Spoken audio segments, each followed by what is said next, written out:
If you play video games, you know who Sonic the Hedgehog is. Even if you don't play his games, he's been in just about everything, from comic books to Happy Meals to television shows. Fans of the games like to argue about which of his games are good and which are not, and reviewers find it impossible to mention Sonic without saying that his newer games are bad. But I'm not gonna say it, because unlike Nintendo Power and game trailers, I'm happy to admit that I like the newer games and do not let myself dwindle into doublethink so that people will not criticize me. I thought this game was addicting, that this one is the best Sonic game out there. Heck, I even found the Werehog from Sonic Unleashed to be bearable when other people complain about it to bits. But I digress. This is a review for Sonic Generations. The game borrows levels from mainstream Sonic games from the past and makes new levels from them. Not only that, but Sonic Team made 2 different playstyles. Because of this, to give 2 perspectives from different levels of experience with the Speed Demon, and to keep me on course from giving an unreasonable score from Nostalgia Diabetes, I brought along a friend who's barely touched a Sonic game. Say hello to Scrambled Egg. Hi there. In a way, you can consider me as modern Sonic, and Scrambled Egg as classic Sonic. Wouldn't it be more like I'm modern and you're classic, since you played the series longer? No, it wouldn't. By taking levels from earlier games but changing their gameplay to provide a new perspective, Sonic Generations brings a game that both old and new fans alike can enjoy. Just like Britney Spears. Shut the hell up. The game takes place during Sonic the Hedgehog and after Sonic Colors. How is that possible? Time travel.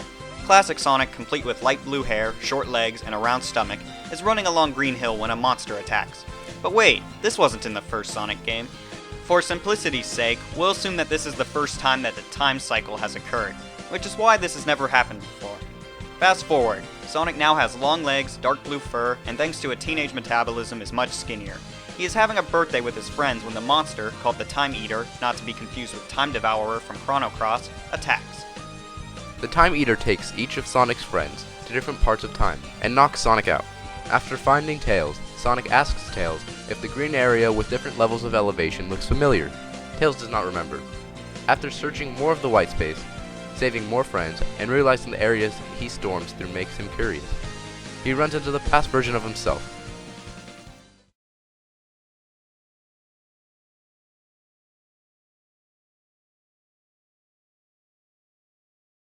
They then meet up with modern and classic Tails. The 2 foxes decide they must be traveling through time. The 2 Sonics agree to work together to save their friends / soon-to-be friends, and to reconstruct the broken timeline by experiencing their past or future. Depending on which character you play as at certain times will initiate cutscenes from different perspectives, and should be decided based on which character you have more interest in following. So how's the story overall? Bland. That's all I can say. First off, there's the time travel issues, which aren't a big deal since on their own, nobody knows the exact inner workings of time travel, but each questionable decision, such as the previously mentioned modern Sonic not knowing classic Sonic's memories, only make a significant difference when stacked up. One thing worth mentioning is the portrayal of classic Sonic. In the classic games he was like modern Sonic, a teenager with a free spirit, but in this game he seems more like a happy kid. It seems to fit with the idea that this Sonic is younger, so it is arguably a good thing. The biggest problem, however, was the Time Eater itself. We aren't going to spoil anything until after we give scores. Stick around afterwards if you're interested. For now, we'll say it was a massive letdown that made me groan. Also, modern Sonic fighting perfect chaos while being blue completely ruined the vibe of the original fight. The story overall has wasted potential considering what they could have done with it, such as having the 2 Sonics watch and possibly interfere with cutscenes from other games when the Sonic from the actual timeline goes through them. As Top said before, there are 2 different forms of gameplay. Despite this, they have similar control schemes, and will be described in the 360 controls. Press the A button to jump, the control stick / control pad to move, the X button to spin dash for classic and boost for modern, and A in midair to use shield abilities for classic and homing attack / jump dash for modern. Not to be confused with air dash, that's X in midair. The Y button is used to trigger certain events, like making a shield appear or using a wisp. Modern has more moves than classic. He can change his momentum to straight downwards by pressing B in midair and can slide by pressing B on the ground. He can also travel along certain trails of rings if you press Y. He also has quick stepping, used by pressing the bumpers, and drifting by using the trigger button. These last 2 moves can only be used in 3D sections. Finally, there are tricks. Tricks can be done after certain events. In trick mode, press the control stick or control pad to do flips in the air, and both bumpers at the same time to finish the combo. Ending trick mode will not let you perform any more tricks afterwards, but fills the boost gauge more than a normal trick does and gives you a small boost of speed. Do the controls work? For the most part, yes. I overall thought Modern was much easier. I disagree. I'm talking. The biggest complaint is a small jump lag that is more apparent with Classic but noticeable on both sides. It can lead to a few deaths.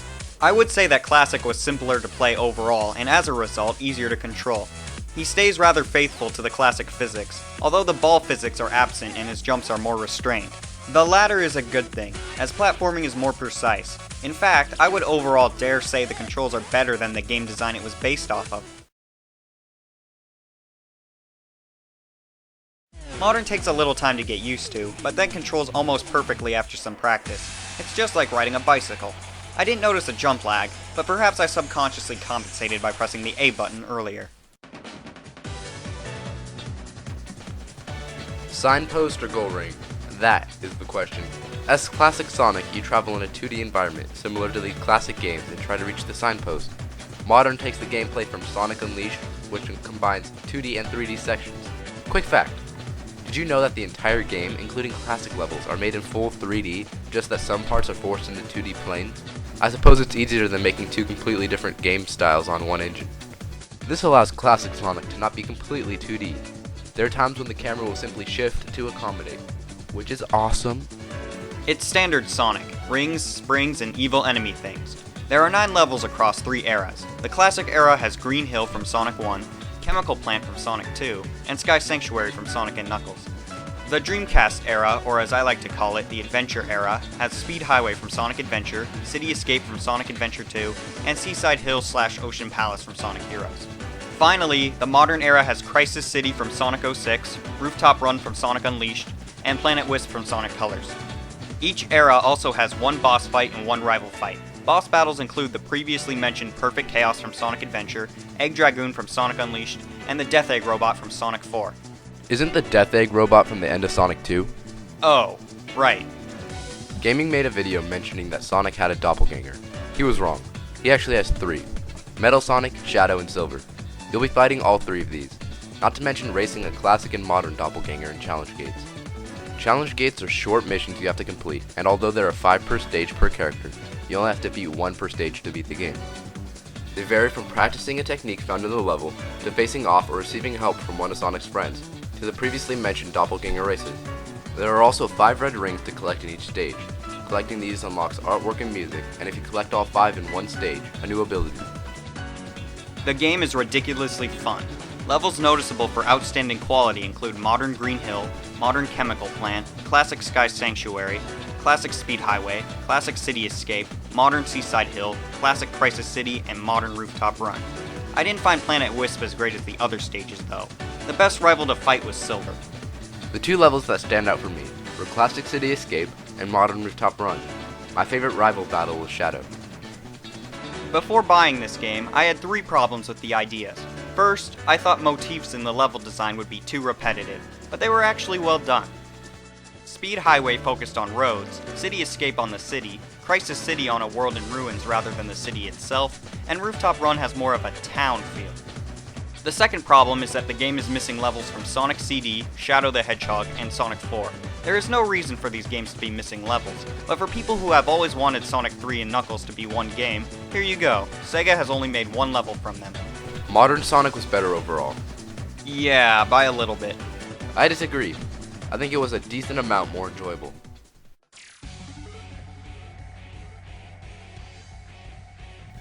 The levels in this game are based on previous levels from past games, and the graphics do each original level justice. The high-definition interpretations of classic levels are astounding, and some levels such as Modern Chemical Plant and Classic Rooftop Run have unique spins on them. Sky Sanctuary has more of a Greek look to it rather than the technological feel from Sonic & Knuckles, and I say it fits the atmosphere of a Sky Sanctuary better. I think they were nice. What? I don't have much to compare them to. They fit into their themes well. Is that what you wanted to hear? Like I said before, I thought the level themes in not only gameplay but graphics as well would be too repetitive, but they pulled it off. Outstanding. Obviously, the majority of the game's music is remixes, with only a few songs that are not. The stage pieces are really well done. The songs from the classic stages have more life in them, and newer stages have different renditions. If you know the original songs well, these remixes should sound amazing to you. In White Space, if you stand near a level or boss, it will play the stage's song in a relaxing orchestra. Normally, I would question such heavy reliance on remixes, but since this whole game revolves around the past, it seems crazy to complain about the music. One song I never really liked was from the Japanese Stardust Speedway.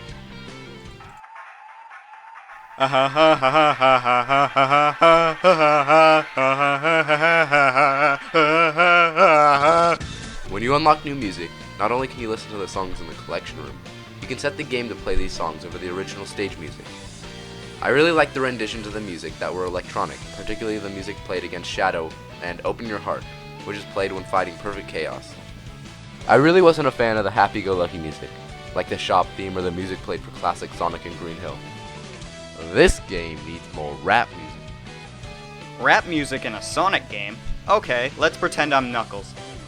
Okay. Now let's pretend we're at a place called Pumpkin Hill. Okay. You ready? I don't see where you're I ain't gonna let it get to me, I'm just gonna creep. Down at Pumpkin Hill, I got to find my lost piece. I know that it's here, I can sense it in my feet. Sound. The great... Even I know the sounds of grabbing rings and bouncing off springs. Yeah, there were no weird sound effects in the game. Everything is in its place.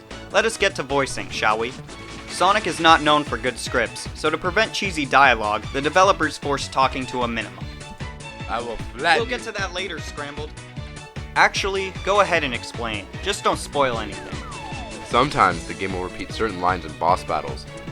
The voice cast is the third of its kind, the group having started with Sonic Freeriders. Regardless of the group of voice actors, it always seems to be a mixed bag. Roger Craig Smith does a good job as Sonic, although those who have not played Sonic Freeriders or Sonic Colors before playing this game will take a little time to get used to him. Mike Pollock was with 4Kids but stayed to continue voicing Dr. Eggman, and his work is a testimony to that. Hey GTT, you're spending so much time on the good side of the mixed bag. Well, I stuck my hand in there and pulled out Minnie Mouse. You mean Amy? Is that what they call her?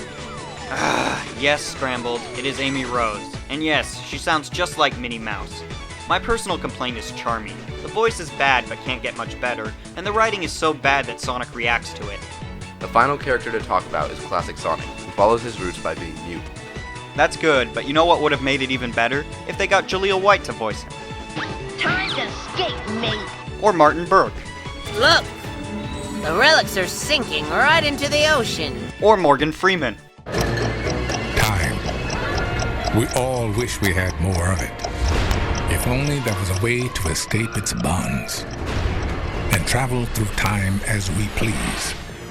Back into the distant past, or hundreds of years into the future. GTT, you seem to focus on a lot of what this game could have been rather than what it is. You're right. I got caught up. You say got like this is the first time you did it. Fine. Moving on. The first time you play through this game will most likely be the most enjoyable. When you play through it the first time, the entire game is fresh and you aren't prepared for what comes next. The main story can be beaten in about 5 hours your first time through. Add on the challenge missions and it's about 7 hours of content if you're happy with any rank you get. The real time is the hours you'll spend studying the intertwining routes of each level, playing through each of them to see which is the fastest, studying how to go as fast as you can, then perfecting your run so that the fun comes not from beating the level, but doing it as quickly and stylishly as you can. I found it fun the first time I played it, but almost impossible to play it again. It isn't worth a second playthrough. Oh, and one more thing. The game lets you unlock Sonic the Hedgehog 1 and unlimited continues for it. It's a lazy attempt to try and make the game longer than it actually is. With minor exceptions, the higher routes and levels are harder to obtain, but reward you for overcoming gravity by being quicker, easier, or both. The mission in City Escape where you use the Thunder Shield to navigate an obstacle course will let you buy the skill to use in other levels upon completion. Get it, the double jump does wonders. Also, Blast Off is a pretty good skill if you can time pressing the X button right between when the game says ready and go. The Fire Shield, if combined with Power Sneakers, can make you go extra fast. Finally, hold select in the control room, and you'll jump down a hole into the trophy room. A game with such an ambitious concept as Sonic Generations is bound to never reach its full potential. Does the game stand well on its own? Yes. Does the game deliver justice? To the games it borrows from? Yes. Could they have done a lot more if they started earlier or didn't care about releasing it on a deadline? Yes. With everything considered, the things Sonic Generations attempted, for the most part, it did extremely well. Sonic Generations is the best anniversary video game of anything recently, if ever. It makes me wonder what will happen for Sonic's 25th anniversary. Sonic Generations is like a water slide. It's a great game the first time. I'd even say rather thrilling for something you have to sit down in order to do. But then it gets boring rather quickly. It's more than worth the rental though. Hey Tanner, your closing statement had me thinking. When we discussed gameplay, you said that you had 3 issues you thought would be a problem before the game came out, but you only mentioned 2. What was the third one? Was it ever pulled off correctly? Well, I was thinking, you know how they have 3 eras and 2 Sonics?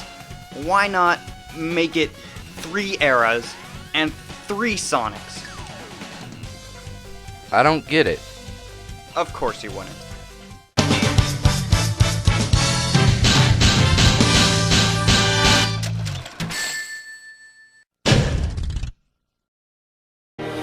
No, it can't be true.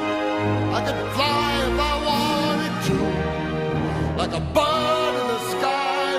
If I believed I could fly, why I'd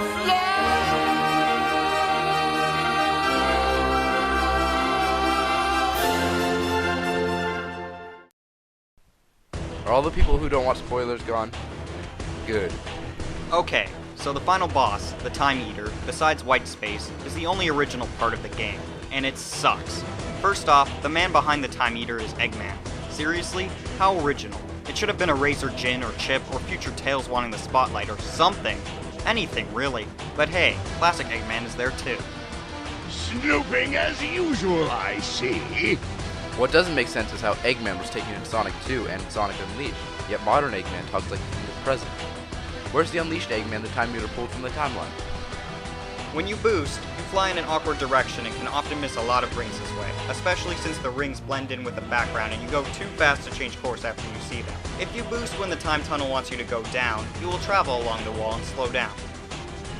Since the only way to really win is to keep boosting, this creates a problem. Sonic's friends will warn you of homing shots all the time. When you're low on rings, the game makes annoying beeping noises. Not to mention that Eggman, like he has in other battles, repeats the same lines over and over again. The fight was bearable, but lacked the final boss the game should have had. This boss was awful. Scrambled beat it in 1/3 the amount of tries it took me. He was even able to damage the Time Eater while being classic Sonic. I didn't know that was possible until I saw him do it. I hate that hedgehog! I'm done here. See you later, Scrambled. Peace out, Tanner.